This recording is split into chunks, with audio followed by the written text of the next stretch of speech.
Welcome back to Mr. Keeyzo's Corner. We got a new episode, and I got some special guests in the building tonight. Yes, sir. I got my man Imam Tay and his son Ty. Yes, sir. Man, we've been kicking it up behind the cameras, you know what I'm saying? And we just getting to know each other. But I was just looking at, some of the things in your book and some of the people that wrote some great things about it. I can't wait to dive into it. So this is the book, y'all. American Imam. Yep. Right? Yes, sir. This is my book, though. Yes, sir. You ain't getting it back. Know. You know what I'm saying? You ain't getting it back. But welcome to the Keeyzo's Corner, man. Man, thank you. It's an honor to be here. You're a legend, and it's just good to be able to share the table with you, share the space with you, bro. Nah, I appreciate that, man. I really appreciate that. And I appreciate you pulling up on me. You told me you got a few places that you're going to, but you pulled up here first. Yes, sir. You already know. You know what I'm saying? You pulled up here first. But tell us a little bit about yourself. Yep. I did a little reading, but I'm sure you could tell it way better than I can. So tell us a little about yourself. So man. I'll just start. You start me when you need to. So basically, I started in Roxbury in Boston. Mm-hmm. Same area as New Edition. New Kids on the Block.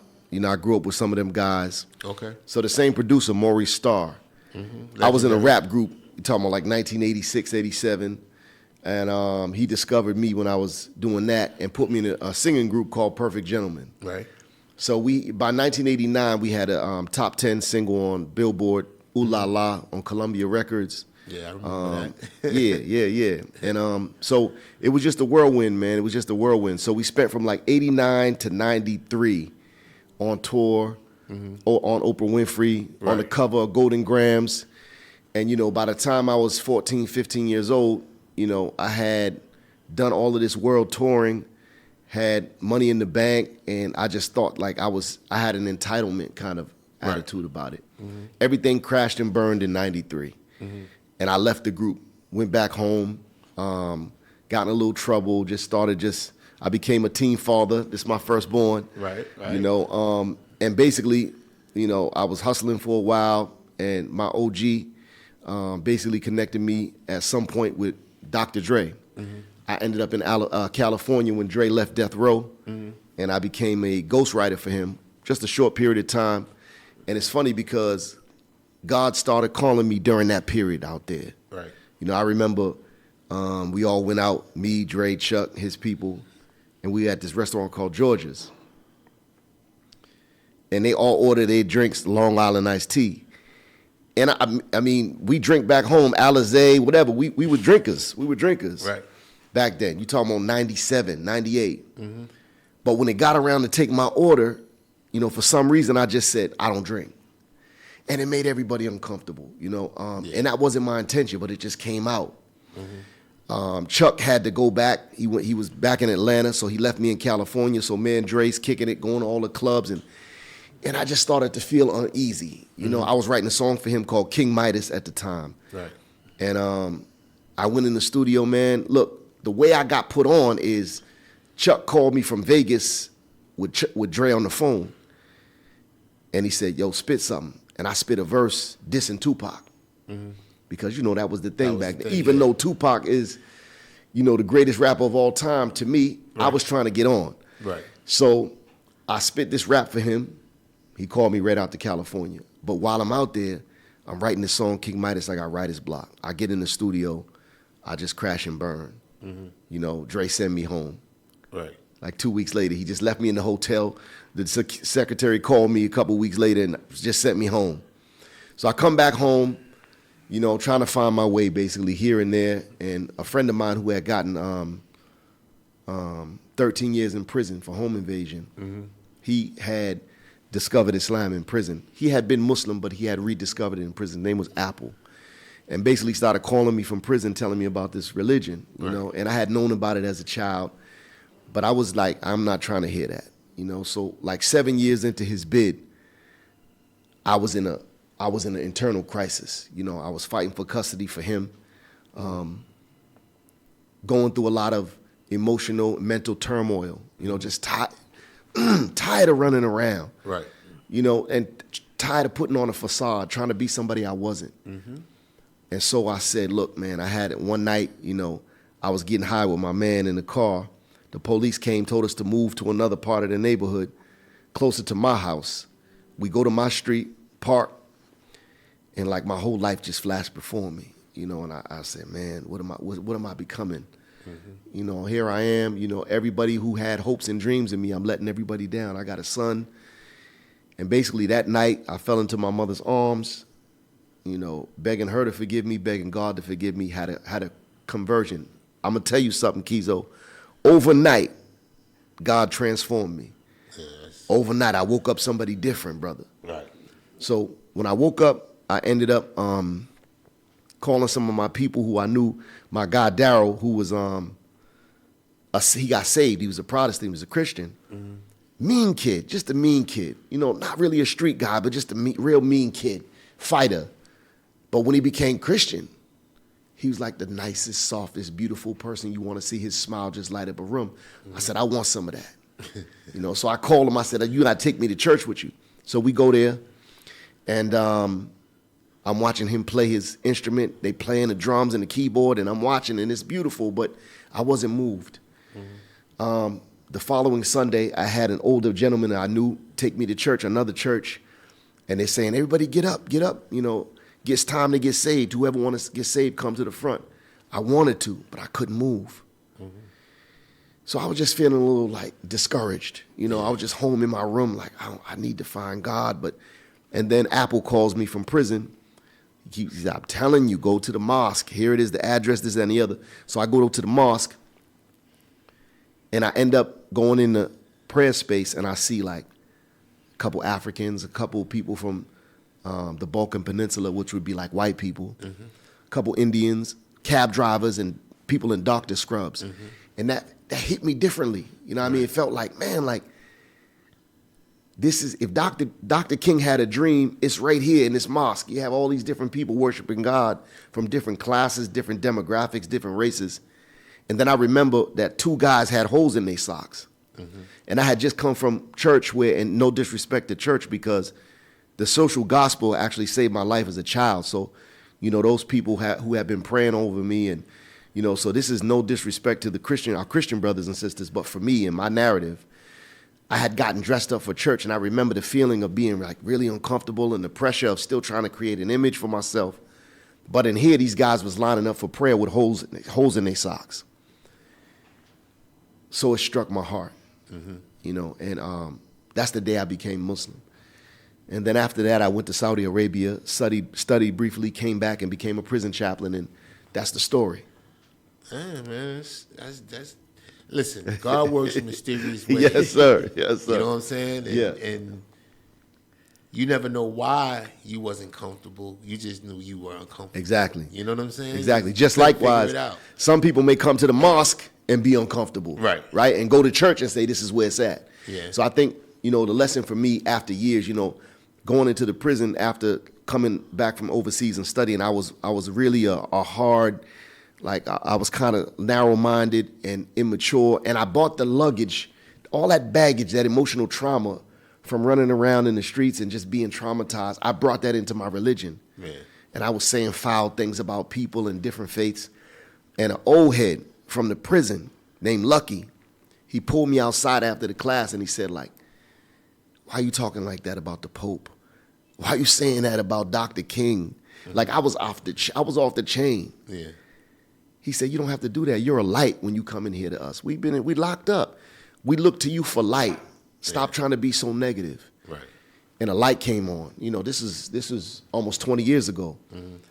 And a light came on. And I started to change. And then a deacon used to come in, this old white guy, Deacon Bruce Nickerson, God bless him, he just passed. He started coming in and just like schooling me on what it means to be in dialogue and fellowship. And he really opened me up to the idea that I can be who I want to be and also share space with others. So he used to tell me, you know, like, you got to get your education. You got to increase your education. You got to get more into what's going on in the world if you want to save these brothers. So one time, young kid coming off of like a 5-year bid, he spent like a year with me. Good kid, about 23 years old. And he was on his way out the door, and he's like, "You're going to be proud of me." And so everybody hugged, lined up. The life was just lined up, hugging him. He leaves. He's back in 6 months.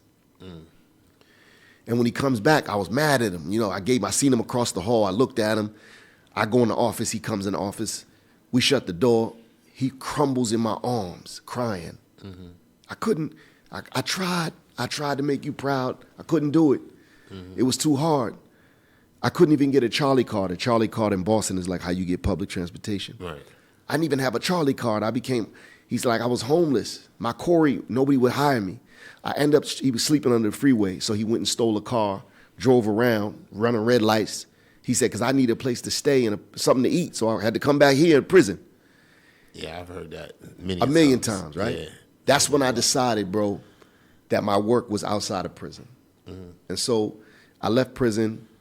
I started a youth diversion program, and I stumbled because I didn't understand business. You're a business veteran, right. So it's not as easy as people think. It's not. You know what I mean, everybody think, like everybody want to be the boss. You're trying to be the boss. Yes, right. Making hard decisions, Me and my son was just talking about on the way up here how everybody thinks they're gonna go into real estate, right? And then you get a real estate license and end up working for a big company showing apartments because it ain't easy to be buying buildings and stuff. So I got into business trying to save kids, and it just didn't work out for me. Lost the house, lost my car. We had to move in, me and my wife and all my children had to move into like a 3-bedroom apartment. When at the time I had like 6, 7 kids, so 3 bedrooms. Me and my wife got to take one. The rest of the kids got to split that up. Yeah. I ended up driving Uber, trying to get on my feet. I ended up, and then God blessed me to become the chaplain at Harvard University. Right. So I became a lecturer at Harvard Divinity School and the Muslim imam there. I was, the first paid chaplain at Harvard. But in that work at Harvard, I discovered that I needed to really be around my own people, man. I thought, yeah, I'm at Harvard, I'm living it up. I finally made it. But what I discovered was that, like, in that process, this is not where I should be, man. I felt like I betrayed the brothers inside. Right. So by then I had gotten a master's degree and I was working on a doctorate. And I decided in 2018 I need to go back inside because I need to clean up some of the mess I made in terms of theologically.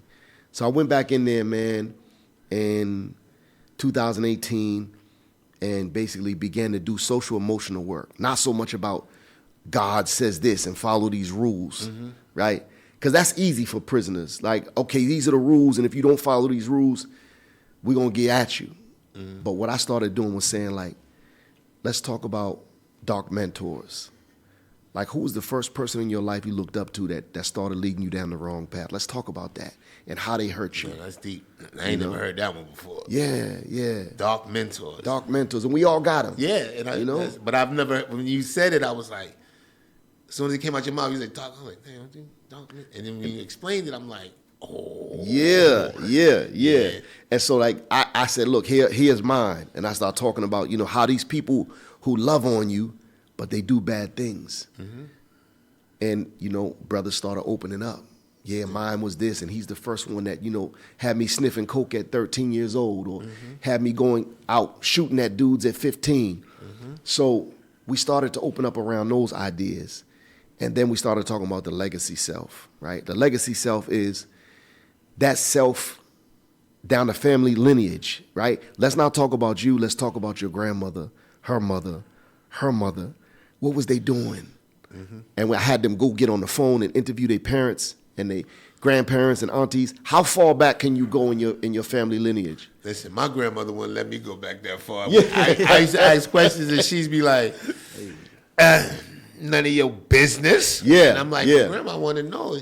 And it wasn't until later on in her life, when she started getting like 85, 87, and, in that period, that she started to open up a little bit. She was just telling us stories that we've never heard, and things that we've asked before that she never explained to us. Indeed. So then, she lived to be 99, but by the time she got to 99, she told us a whole heap of information in that last 10, 12 years. You know what I mean? So. And Keeyzo, I think that's important. You bring up an important point because we don't realize the value of our grandparents and the treasure trove of wisdom and understanding that they have, and also the keys to some of who we are, some of our identity is locked in them stories, right?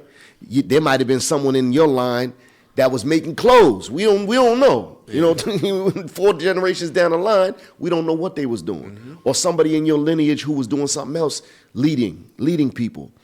And so I think like and a lot of the guys, what they were facing is kind of what you got. They were being stonewalled because their parents and grandparents was like, nah, what are you talking about? I don't want to talk about that because of that trauma. Yeah. You know, no one wants to confront that trauma because we, as black people, sometimes black and brown people, we don't have nowhere to put it. Yeah. So we just hold it inside. And I think that was like what was for her, because there was certain things that we were questioning and she would not answer. Like, not go there. Yeah. You know, like I wanted to know why my father was the way he was. Like what happened to him when he was younger. And she was like, nothing happened to him when he was younger. He's just, that's who he is. But of course something happened. Something to me, because I'm a Scorpio, so I'm like very observant and I pay attention and I read people. You know, I'll listen to you intensely before I even say anything to you. Or while you're talking, you think I don't hear you. I hear every word. I'm on every word that you're saying. And I used to watch him and just watch how he moved. And I was like, this is not regular. Like, you know, even when he was with my mom, he would go to work. He would come home. He would go straight to the room, close the door. I ain't see him till the next day. Yeah. And I used to think that was weird as hell. Like, what is that? You don't want to say hi to your kids? Like, you don't want to come play with your kids? Yeah. But he was always like an introvert. You know what I'm saying? So, and I think that kind of father, and this is no disrespect to you, but that kind of father sometimes is good as not having one at all. Yeah, you're right. You know? You're right. And then he left when I was 8. So yeah. And then my mom, she's like I told you earlier, she's a 5%er. She grew up like she was one of the baddies on the block. Yep. Everybody was always chasing after her. Yep. But she was always either married or she had a man. So it wasn't like she was ever single.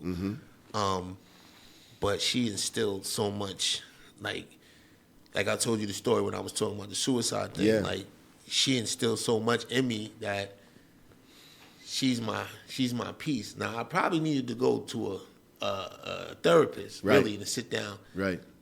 But back then it was like I didn't want to share too much information about what I was going through because I was being the person I was and in the position I was. Indeed. You don't want to show any vulnerability. No, it's not even vulnerability. It's I didn't want to give people ammunition to go run and talk and start a goddamn rumor. And then that rumor turns into a big ass snowball. Yep. You know what I'm saying? Yep. And it's just getting bigger and bigger. So I used to hold back a lot and I didn't tell people a lot, you know, what was really going on. And in doing so, you keep that bottled up. So that's how I said I didn't even know I was depressed until it just was like one day I was just like, like it was just there and I couldn't get to it. You know what I'm saying? I couldn't do nothing about it. So, but at the end of the day, you know, I was able to get through it. Yes, you know? Sir. Yes, sir. And I have never felt that way since. Let me ask you a question though. Because we are only as sick as our secrets, right? We're only as sick as our secrets. That stuff gets in your body and toxifies. Growing up, having your dad leave at 8, mom's is really militant, strong, I imagine. Was there pressure on you? Was that a grace for you? Or did you find it as pressure? It was pressure. It was growing up, you know, I always tell this story. Movie theater costs $2.50 and the popcorn costs 50 cents. Yep. Right? And I think you could get like a whole deal, like the popcorn and the drink for like $3, the whole thing, right? I remember those days. So I used to ask my moms, you know, like, yo, Mom, you know, I was like 10, 11. Mom, we going to movies. You know, give me some money to go to movies. And she'd be like, I ain't got no money. And I'm like, you ain't got $3? Yeah. You don't got $3. You don't have $3? Yeah. Are you serious? So it always put me in a position of not having. Yeah. You know, and then it was like everybody, oh, we gonna go to movies? Everybody go home. Everybody come back with money except me.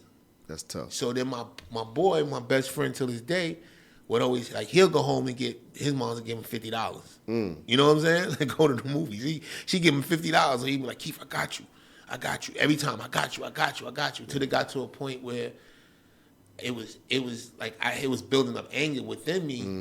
And I was like, well, why does this person have and I don't have? I'm going to take what you got because I ain't got it.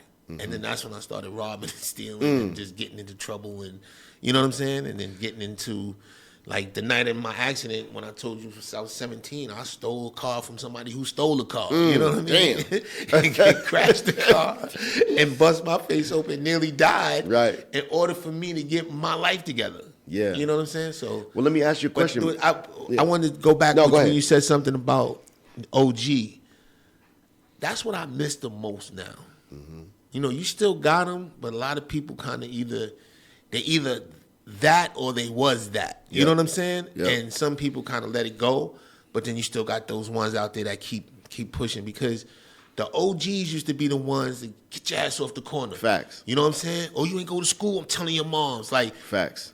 But they kept you in check along, you know, and it's like the neighborhood. You know what I'm saying? Like the neighborhood, we don't really have neighborhoods no more. Like, people move into neighborhoods, they stay in the house, they don't do nothing. The kids play video games all day, they don't go outside.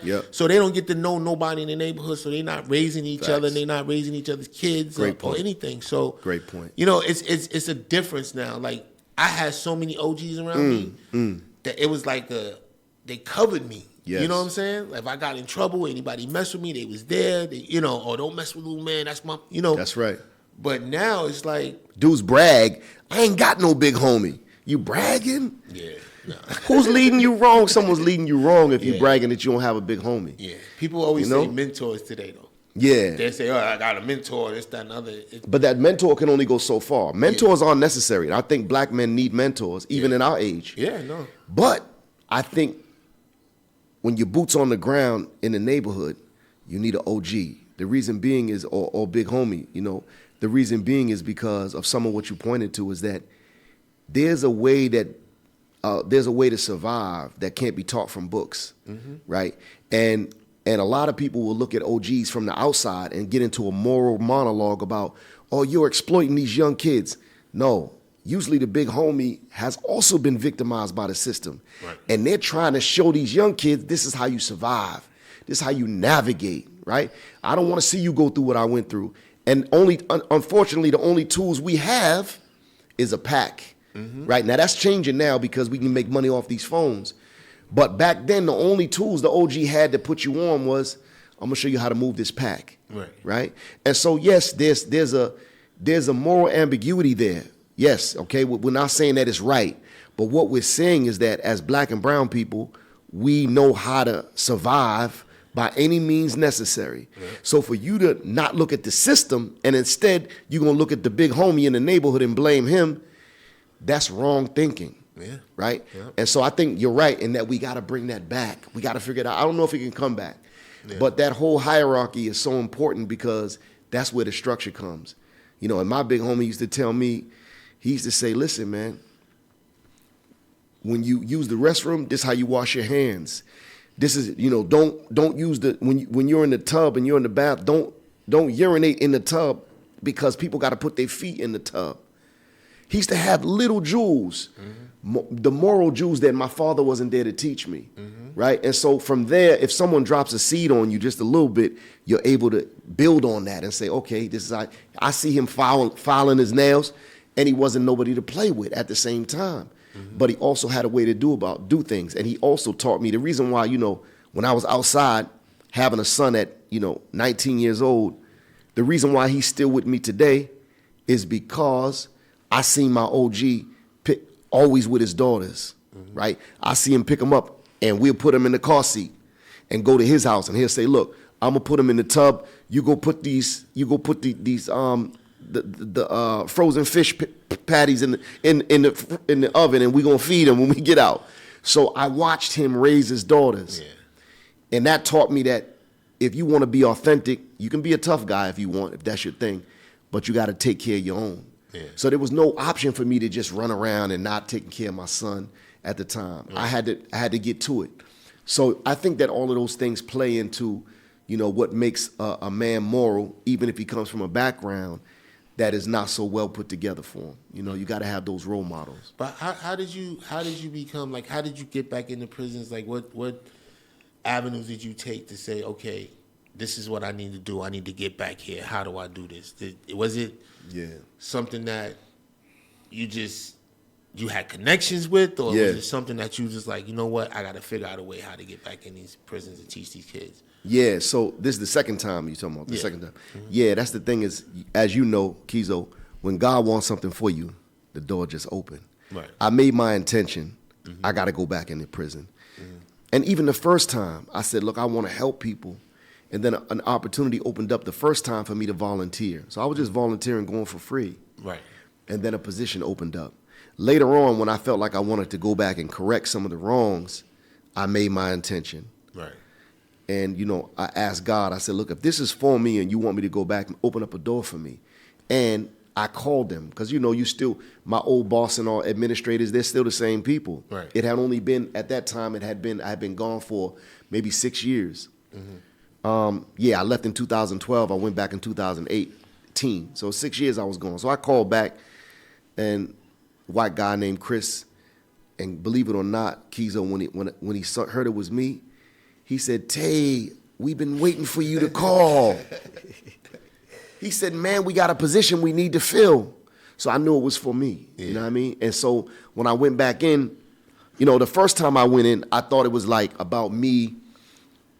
You know, it was shortly after 9/11. I went in 2006, but you know that was still in the air, the tragedy of 9/11. So I was like militant and defensive about Islam, but that was the wrong approach. Right. You know, I had to do some maturing. So this time when I went in, I felt like what I needed to do was present Islam, my faith rather, as a faith that is welcoming and shows public love to everyone, right? Mm-hmm. It didn't matter who they were, guard, CO, administrator. It didn't matter, because I know I need the role model for these guys who were looking at me on what it looks like to be positive. Right. So when I went back in there, you know, again, some of the people, you know, they wanted that militant stuff. Yeah. So when I start talking about public love and you know, compassion and looking into your heart, some dudes shaking their head.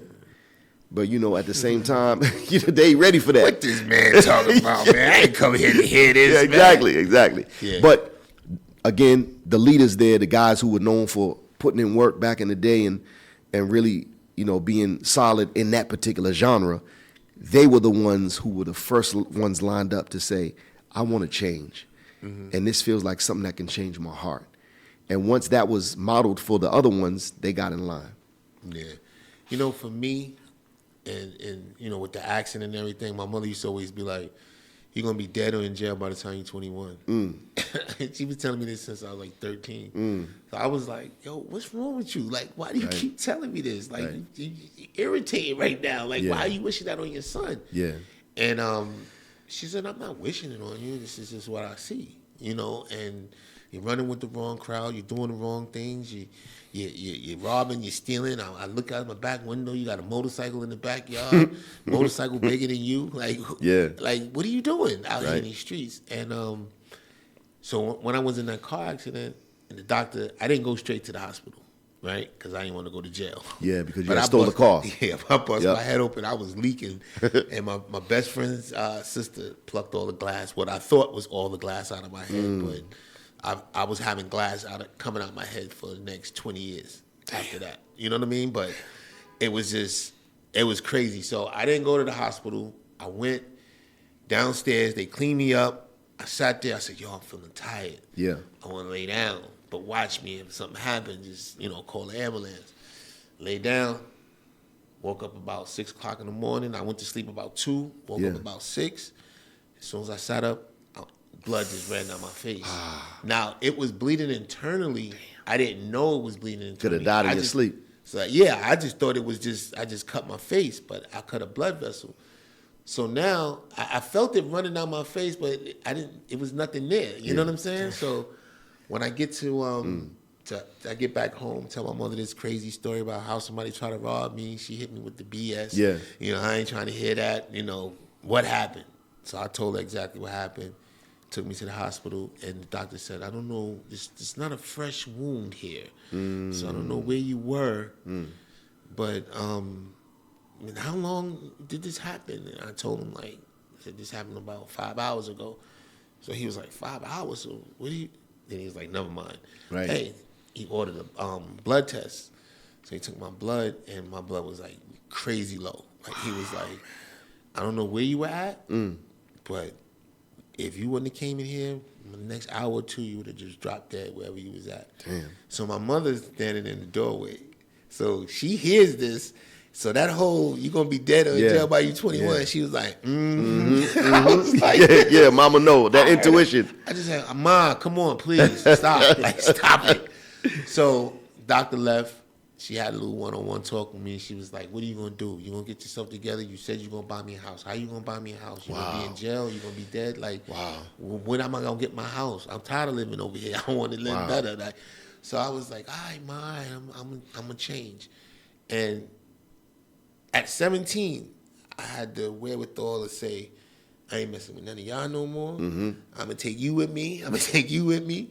You know, I still mess with you too, but everybody else, I'm moving. And then it was a decision to say, okay, you got Damon in them, but then you got your boys that you grew up with. Yeah. But your boys you grew up with, you robbing, you stealing, getting in car accidents, it ain't looking too good over here. These dudes, we going on tour with LL, we having good times.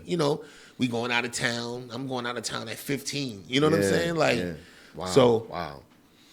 I was like, you know what? This may be a better situation for me over here because these guys are doing different things. Yes. And then I went that route. And it just worked out. And my life turned around and I got myself together. And, you know, so sometimes when you talking, I hear a lot of similarities because I'm like, wow. Yeah. And you know, it's funny. You mentioned something about your mom saying that, you know, you're going to be dead or in jail by the time you're 21. And I think that's sad because that's for me when I hear that. Because you said, like, Mom, why are you talking like that? The black mother has to prepare herself for the possibility that her son is going to be taken away from her prematurely.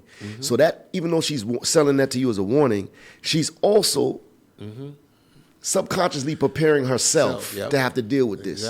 Because she's saying, look, if something happened to him, I still got these other babies I got to take care of. So I got to be strong enough that to put it in my mind that this is a possibility.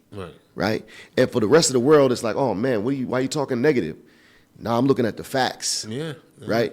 And so... And it was the crack era. I mean, you know. It was hot. We was in the mid-'80s. It was hot outside. So it was crazy outside. Yeah. You know what I'm saying? So. And the fact that you said, you know, you had Damon and your crew over here, and you know, you had your day ones over here. You know, there's a professor named Jordan Peterson. He's from Canada. He's a psychologist. And he said something profound, Keeyzo. He said, every man needs a gang.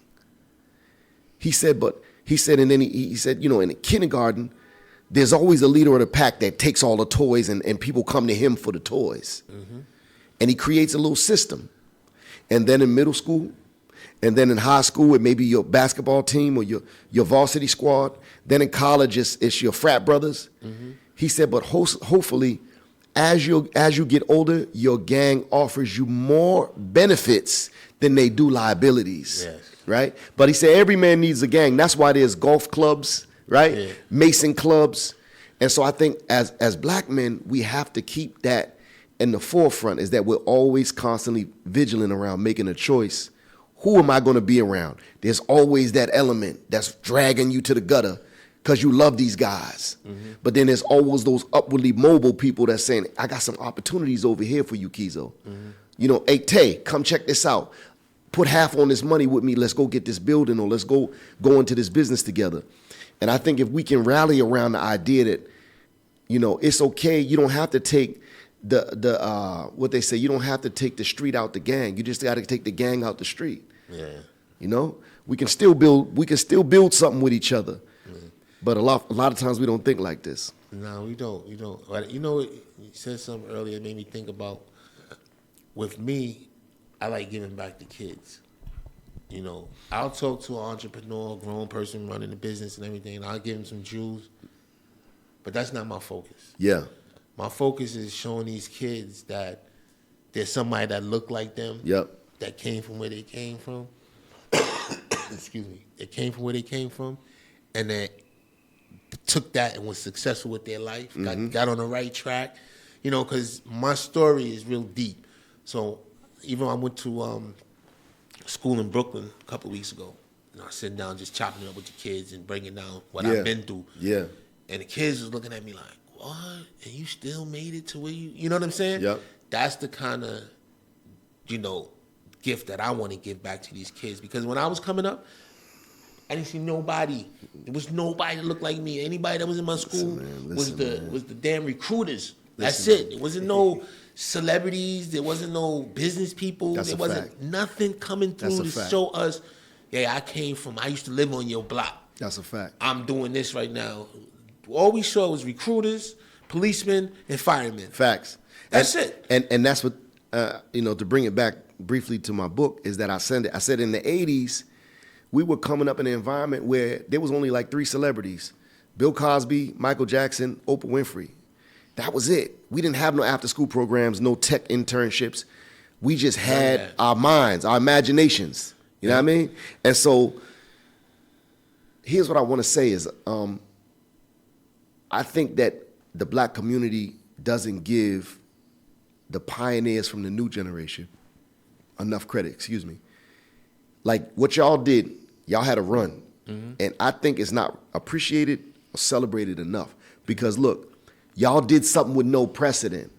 Everybody who got a music company, there's a precedent before that. You had Sam Cooke, you had what's the one? Barry Gordy. Mm-hmm. There's precedent for music. Yeah. But what y'all did was unprecedented. And it's not celebrated enough. It become normalized. Y'all normalized it for us. So it became like, I'm gonna get my own clothing line, but nobody was doing that. Yeah, I think that's where, we got a tagline that we use for the brand and for the radio station is we're more than just a radio station, we're a movement. Indeed. We're more than just a clothing line, we're a movement, because we saw that we were able to spark the minds of other young black men and women. Yep. And even older black men and women. Yep. Just to say, well, shit, if they can do it, I can do it too. Yep. And that wasn't our mission. Our mission was just to be successful, have a company, be able to come back to our community, build up our community, and and then take care of our families. It was really small until we got there. Then once we got there, and it was like, oh, we made it. All right, well, damn, we're going to take care of our community, this community. We're going to take care of black folks over here, down south. Like, we spreaded it out and put ourselves out there. But, for us, I used to dwell on things like that. Yeah. But after that situation, when I told you. You came up out of that. Yeah, it's Good like. Good for you. Because for me, and people used to be like, yo, you tripping. It was like, I was holding on to an image with my pride and my ego and everything that wouldn't allow me to move forward. Yeah. And I kept wondering why, like when things wasn't going down with the company and it wasn't making the money it was, and we kind of like shut it down, I wasn't getting no money. So I was like, okay, well, I'm going to go work over here. But then I'm like, well, how could I work over here when I just did this? I am who I am, right? You know what I'm saying?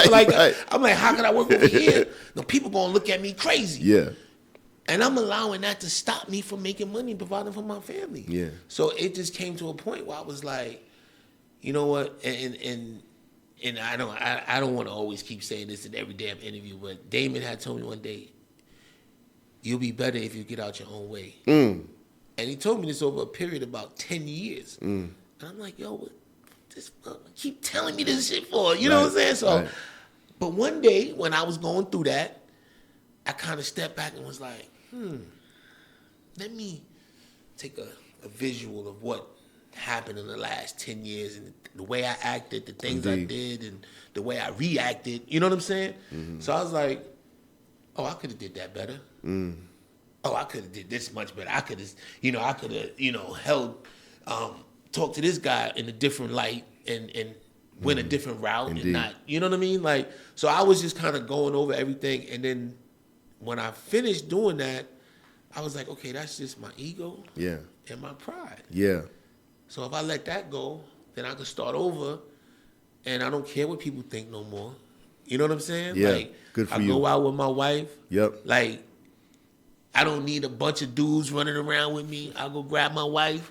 I go out with her. Good for you. I know she good, I'm good. I'm not gonna get in no trouble. Good for you. You know what I'm saying? So that's maturity, and I'm enjoying her, and we having fun, and I don't drink no more, so I don't have to worry about getting pulled over or no drunk driving or no accidents. You know what I'm saying? I ain't got to go through that. So it's just a better life for me. It's a more comfortable life. You know what I'm saying? Like, it's a less stressful life. Like, only thing I'm stressing over is building this business right here. Indeed. That's it. And that's everything a joyful else, stress. Yeah, it's a joyful stress. It's not. But let's tap into this book, man, because I know this is deep, man. Yes, like, sir. Yes, sir. Is this your first one? Nah, actually, it's my first memoir, but I wrote a book. It's funny, you know, I wrote a book called 44 Ways to Manhood that came out through a Saudi Arabian publishing company, right? It's more scholarly, 44 Ways to Manhood. Basically, I take a person through the steps of Islamic manhood. But that's my first, that came out in 2018. But this is my first American release, so to speak, American Imam. And I'll tell you, man, the reason why we chose the title From Pop Stardom to Prison Abolition is because I really wanted to, if possible, like, put the glory to God.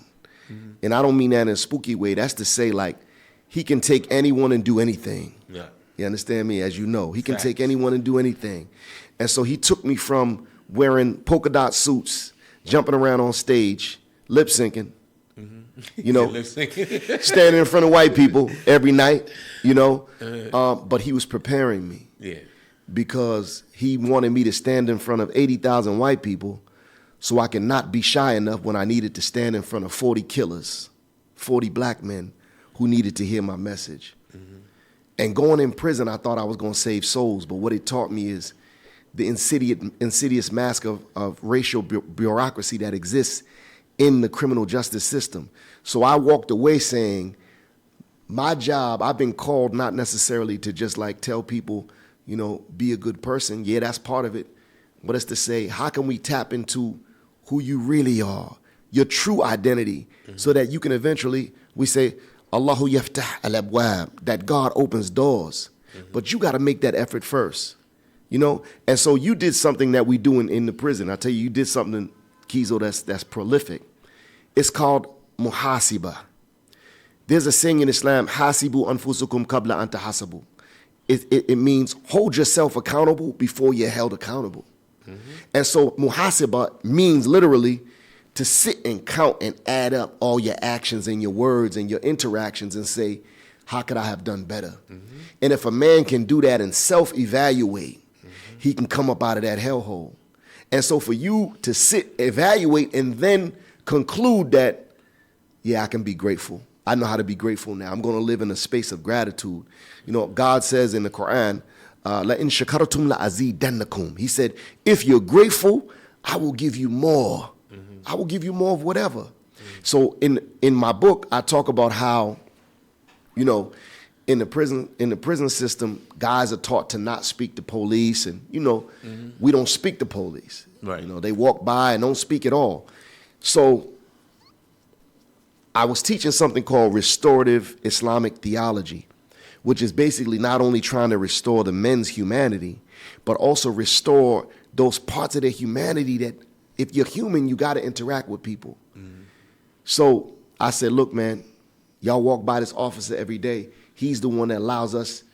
We got a mosque in here, and he's the one that be fighting for us to get longer hours. He fought to get us the air condition. Man, you should probably say hello, good morning. And again, the OGs there, the dudes who's really the ones that's very serious, they want to be restorative. So they said, all right, we gonna do it. So they start saying good morning, good morning, good morning. Now this cop, you know, in Islam, where we pray at is sacred space, so you gotta take your shoes off. In the mosque, everybody take their shoes off. But this cop, before we started to interact with him, he would come in, even though he was kind to me. So if I said, look, it's hot in there, we need AC, he'll get it for me. He was still looking at these guys as cons. So he'll just come in on our floor, step on the floor with his boots on, and the guys would be like antsy, wanting to tell him, and I say, no, just leave him. Leave him alone. And he'll come in the middle of our service. Hey, we need you to, we doing a deep religious service. He'll just come in and violate. Wow. But for 1 year, I said, let's be restorative with him, right? let's start to practice this idea of let's restore his humanity as well. Maybe you got to see him first before he can see you. So they just started saying, good morning. That's it. Good morning. Good morning. And one of the older gentlemen who've been doing 40 years, he's in his 60s, Sheikh Jafar, he started actually having small talk with him. Oh, yeah, man, this, that, and the other. Do you know that within a year, he started to come to the mosque door and he'll say, can I step in? He'll be whispering, do you mind if I step in? Yes, you can come in. Then he wouldn't even go near the rug. He'd be trying to tiptoe around not to touch the rug. Yeah. You understand me? So what that taught us is that if you practice this public love on people, right, this restorative kind of approach to life, once you see them, they'll be forced to see you. Sometimes you ain't got to tell somebody about themselves. You just show them, you know? Wow. So you get all this knowledge from your pops, man? Absolutely. You're a lucky man, man. I wish I could be a brother like you, man. You know, I get jealous sometimes, man. Not jealous. I get envious. I get envious of young black men running around with their father, and their father be so, informational and just breaking things down, or just in their life. And I'll ride by a park and see father and his son shooting basketball, and I'll just stand there and look like, what does that feel like? Yeah, you know what I mean? Like, I know it. That's why I can't take it for granted. You know what I mean? Man, you got for sure. Let me tell you, Keeyzo, is a blessing is that this man is an engineer, and he's a real estate developer for real on his own. Just do his own thing. That's what's up. And so, I'm reaping the fruit of that blessing of just being in his life. And I didn't do it alone. His mom, was there. My mom was there. So it do take a village. Yeah, and that's what I was saying earlier, man. It's like the village seems like it's not there anymore. Unfortunately. Yeah.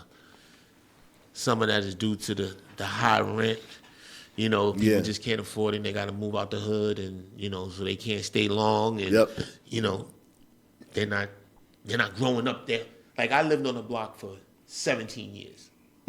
So I know everybody in the neighborhood. Yeah. And everybody know me. You know what I'm saying? Like, I know everybody there.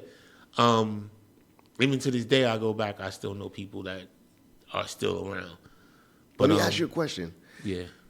Did you ever have a moment, because he may not know because of his age, my son, but there was a period of time when FUBU was like the Drake of clothing. Like, you couldn't turn the TV on, FUBU videos, like y'all had a record company, like everywhere you went, it was FUBU. Yeah, it was good, man. It was. But was there a time for you where you kind of got detached and lost yourself in that? Yeah, of course. That's where the whole problem started, because, you're running around with your boys, you're getting access to everything. Sometimes I was always grounded. I'm gonna just speak for myself on that part. Yeah. But I was always grounded. My mom's always taught me you have to know who you are and where you come from in order to get where you want to go. You know what I'm saying? Yeah. So I was always humbled. I always treated people the same, whether you was the janitor or the CEO. You know what I'm saying? Because that janitor might be the CEO one day. That's right. So, and I grew up in church. I went to church when I was younger. And the one thing that stuck to me was treat others how you want to be treated. That's right. Do unto others as you want others to do unto you. Indeed. You know what I'm saying? And that particular phrase it always stuck with me, and I was like, I'm just gonna make sure I treat everybody with the same respect. Did you ever mistreat anybody? Yeah. Can you give me an example of that? Yeah, I mean, I used to lie to girls all the time. I mean, that was like a normal thing for little boys back then. Yeah, you was lying to all the Don't girls. say no more. You know what I'm saying? That's it. Don't talk about that. But other than that, it was, I was bad. And like I said, I was bad because of my environment. Like, I didn't have. There were times where I didn't have, I wake up freezing because we ain't had no heat. I'm doing bird baths because we ain't got no hot water. This is when? Post-FUBU? Pre-FUBU, right. Growing up, my teenage years. Yeah. So, it was hard. Like, going to sleep with nothing to eat, eating mayonnaise sandwich, lettuce and tomato sandwiches with mayonnaise, and apple butter sandwiches for y'all don't know about apple butter. Not too many people know about that apple butter. That ain't too bad. But an apple butter sandwich is good as a bug when you hungry. Let me tell you. Yes, sir. You know, so eating sardines, that's why I don't like sardines now, Vienna sausage and all that nasty shit. I don't like it. Like you can't bring it near me because that's what I had when I had no money. Like when no food, that was the only food. Corned beef hash, I don't want to see no corned beef hash in that tin can. Yeah, you know what I'm saying. So, but I grew up angry, bro. Like and when I did that assessment of myself, I not only did it for the years I was doing FUBU. I went all the way back. Like I started once I got that out of the way, I started going back and was like, well, why was I always mad? Yes. And then I started addressing the fact that, you know, growing up without my father, being in the financial situation I was, it made me angry. And I just held that. And then once I got around the wrong people, and then all it takes is getting around the wrong people. Facts. And then, you know, it's a wrap. You can either go left or right. Yep. So but that accident saved me. You know, it really saved me. It was like, for me, when the doctor told me I almost died, it was like God said, hold that. Get yourself together. You know what I mean? Because he didn't kill me, but he hurt me hard enough where I was like in super pain. You know what I'm saying? Like, and then I literally woke up the next day in my mom's bed, and I was like, that's it. Like, you know, and I got myself together, and I wound up, like I said, I started working for HUD. Yep. Did that. Beautiful. Then I went to the private sector, and then I wound up being the youngest property manager at 20 years old in the company. You know, in charge of a $6 million budget, had 200 apartments. You know, had a little briefcase, little suit, little off the rack suit. You know what I'm saying? They just hit you in the store with the arms, and the rest of the suit just keep pushing. Yes, I know. You know, so, but you know, it's experience, man, in this life. So when you go through that and you experience that, you know, it's just life lessons. You know what I mean? Here's the thing, guys like you, when I'm in the presence of guys like you, that narrative, you woke up, you decided you're going to change. You work for HUD, put on a suit and tie, had your own, this many properties you were managing. Not everyone is going to have that. You obviously have a skill and a talent and some charisma. You know, that's God-given. We say, MashaAllah, God gave you that. Mm-hmm. What advice do you have for brothers who need to change but don't have any apparent skill set or charisma or like kind of, they don't know how to navigate? For me, it's really not a skill set, it's a mindset. You know what I'm saying? It's like, you know, your mind, you can exercise your mind every day, reading, researching, whatever you need to do. You know what I'm saying? Yep. But you could also train your mind to do better. You know what I mean? I want it better.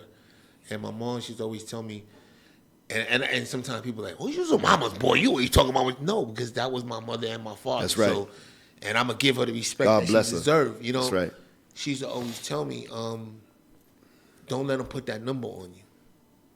She said, if you let them put that number on you, you never get it off. That's right. It's going to be twice as hard. So don't ever. So I went through life, and I was dodging it. You know what I'm saying? I was dodging it. And my friend got me locked up. He asked me for a favor. It was like, yo, can you insure my car for me? I said, yeah, hold that. You know, you got the car, we getting around or whatever. Yeah. Got a $50 ticket, didn't pay it, didn't tell me. I get pulled over. I'm in the precinct. Now, this is crazy. I would tell you a crazy story. Yep. I'm in the precinct of where I used to manage these apartments at. Wow. With the cops that I used to call to come to my building to talk to my residents. Deep. So I'm in the cell. Wow. Keep that shoe. What you doing here, man? Yeah. And I would tell him what happened. That's crazy. And man, I'm gonna help you. I'm gonna help you out, man. Give me a minute. Man, you know them niggas, them jokers. They never come back. Of course. They ain't never come back. And I was like, wow, I did so much work with you. You know who I am. Now you're just looking at me like a criminal, like I just did something. I didn't even know why I was in jail. Because they suspended my license over a ticket that somebody else got under my name that I never even seen the paperwork, so I don't know nothing. So I didn't know nothing until I went to court and then found out what happened. Oh, you insured this car. So, man, I was so heated. I came out there. I said, bro, you got to put a number on my chest for a $50 ticket that I could have paid? Like, are you serious? Yeah. So, you know, doing all of that, I was always trying to just dodge. Yeah. You know what I'm saying?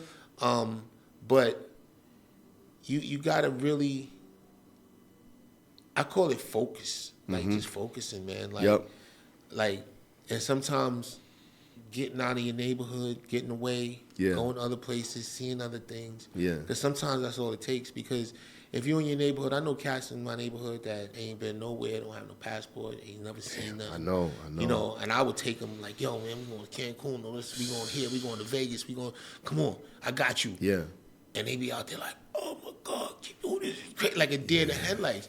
So, I mean, my advice to people, man, is like, you have to want to change. Yes. You have to want to change. It's, if you don't want to change, I don't care who anybody say to you, you ain't gonna change. Yeah. You know what I'm saying? You might wilt a little bit, but you ain't gonna change. Yep. And for me, I want it better. You know, I lived in a 2-bedroom apartment for 17 years. Yeah. You know what I'm saying? That'll do it. Slept in the room with my sister until I was about 12, 13. That'll do it. And then I was like, yo, I can't do this no more. I'm a man. Live in the bed. I'm gonna put me on the couch. Right. You know, so I had to get out and be on the couch. And it was uncomfortable on the couch. You know what I'm saying? I didn't have no bed. I was like sleeping on the couch, and I was like, oh man, I gotta get it. You know what I'm saying? So skill set. You said it's not a skill set; it's a mindset. It's a mindset. Man, you need to trademark that right now. It's a mindset, man. That's crazy. Because I never listened to my mother. I ain't listened to nothing she said to me until I got into that car accident. Yep. Check this out, though. You said that your man is the one that kind of was the reason you got arrested, and you know, mashallah, it was only for a ticket. And I'm sure, you know, you have stories about other things that you were able to escape, worse things.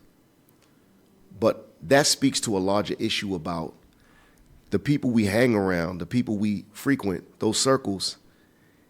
There's always the possibility that we're going to get wrapped up in the foolishness they're in.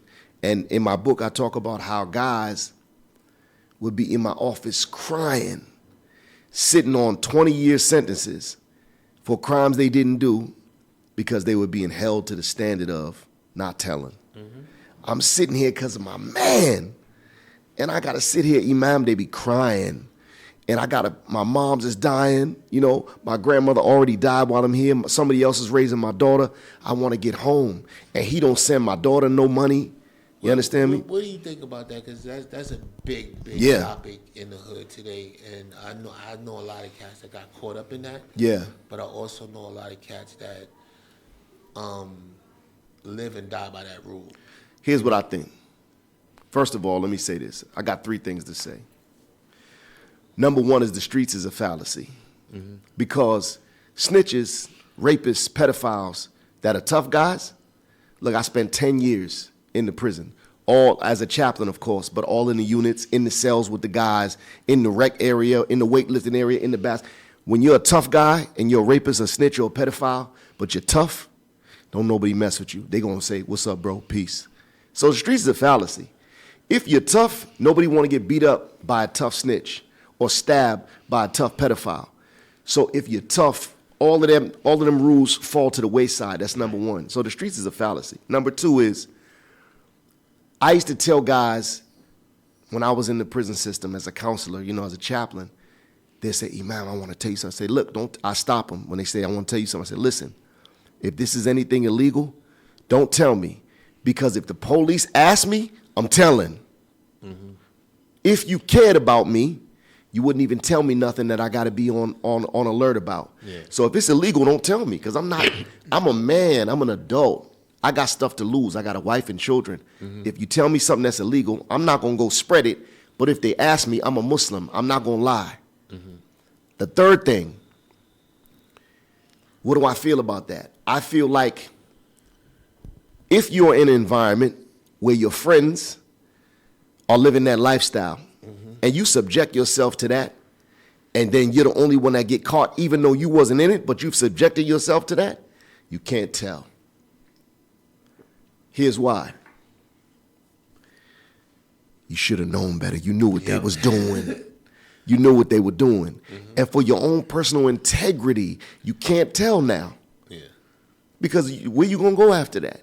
You gotta look yourself in the mirror. So the solution is, don't surround yourself with knuckleheads. I don't care if you love them, if you grew up with them, if you're doing something foul, leave them alone. My mom used to say, if you can't do the crime, if you can't Do the time, don't do the crime. And that's the wisdom. You know, that's wisdom. That's crazy. That's wisdom right there. Yeah. But, man, listen, man, I appreciate you Yes, sir. up, man, and Yes, blessing us with your knowledge. Wish you much success on the book. I know it's going to be a bestseller if it ain't a bestseller already. Thank you, Listen, brother. tell the people where they can find you, man. Yeah. American Imam is the book. It's released now. You can start to pre-order it. It comes out February 27th. You can find me at Official Spentum on Instagram, on Facebook, or Imam Taymullah as well on Instagram, Facebook. Check me out, spentum.com, SPENTEM.com. That's the whole movement right there. I appreciate it, Ty. Where they can find you at, man? Because I see you doing something amazing. You kind of low-key quiet over there. But, I done heard some good things about you, but, let them know where they can find you in case they need your service. Go ahead. Oh, you can find me on all platforms. TYTYTIGS. Okay. All right, Nick. I appreciate y'all pulling up on Much Keeyzo's love. Corner, Thank you, man. brother. Respect. Sharing your knowledge and wisdom. Yeah. Thank you for the book. Definitely gonna check this out. You're welcome. Read this ASAP. Another episode done. All right. Word. Peace. Out.